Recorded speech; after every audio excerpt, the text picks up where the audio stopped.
Excellent. So, Cody, let's pivot over now a little bit more towards the investor and VC questions that I've prepared here. You work with a lot of CEOs. You've seen a lot of CEOs. Some have marketing backgrounds and others don't. Mm-hmm. Does it really matter, or do you think that CEOs who come from marketing have any sort of advantage when it comes to raising money? Yeah, it's a great question. I think that there are a lot of ways to grow a company, right? There is no one way. And I think people who say things like, don't work for a CEO who doesn't get marketing, right? There's like a lot of that going around. And I think the target audience for that, is a marketer, right? Who's looking for their next company. And maybe it's less enjoyable to work for that type of company.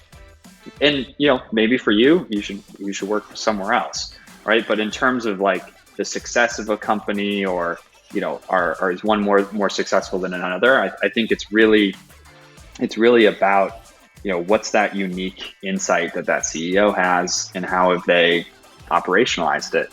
Sometimes it's marketing, sometimes it's product, sometimes it's a business model, sometimes it's networks. Personally, I think marketing is a universally applicable function, right? It's a multiplier of business success, but it's not necessary in every case, right?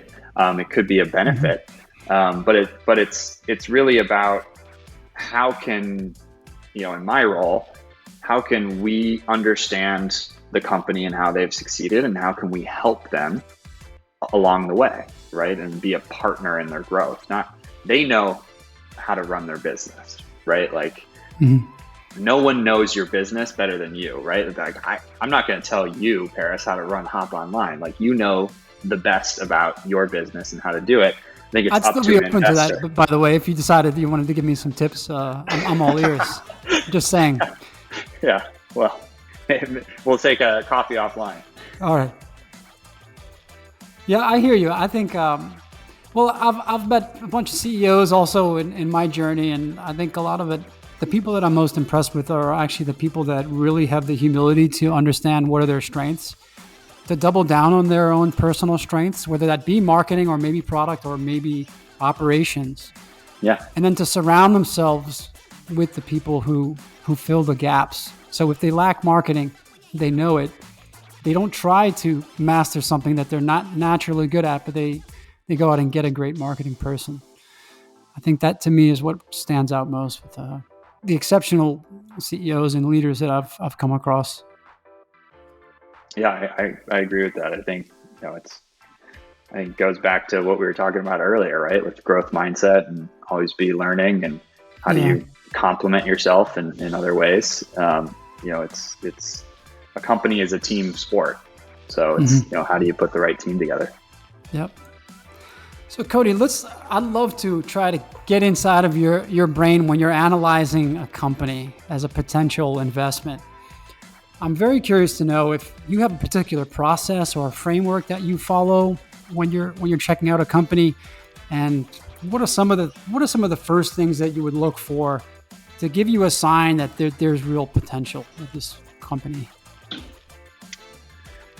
Yeah, I think, when I'm talking to, head of marketing or, at times a founder or CEO or something, it's like what I want to understand from a marketing point of view, I kind of focus in a few different areas. One's their strategy, right? How do they think about marketing as getting them from where they are to where they want to be?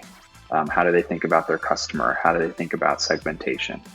The other aspect is channels. What marketing channels are they in? Are they focused on email? Are they focused on organic? Are they focused on paid, right? There's a lot of different ways to grow. Virality, word of mouth. The other thing I look at is data and measurement, right? How sophisticated is the infrastructure? Are they using data? Are they not using data? Do they have data? Is the data reliable? Trying to understand kind of that maturity. And then I think finally the last category, which I think is the most important, is really about team and resourcing. right? It's like, what's the size of the team? What are the skill sets of the team? What are the gaps, if you have gaps? How are they thinking about equipping marketing, right? So sometimes it's, are you using tools, or do you have a BI team that's feeding data to marketers?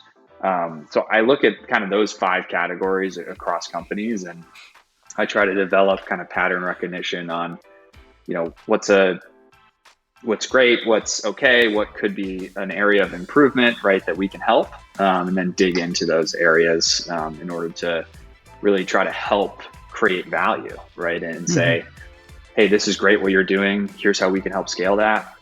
Here's some other areas that you might want to consider that I think could be meaningful for your growth based on other companies, and really put together, a plan collaboratively, because sometimes it's like, hey, I think, the CEO might say, hey, I think getting more developers to build this new function is going to be more impactful.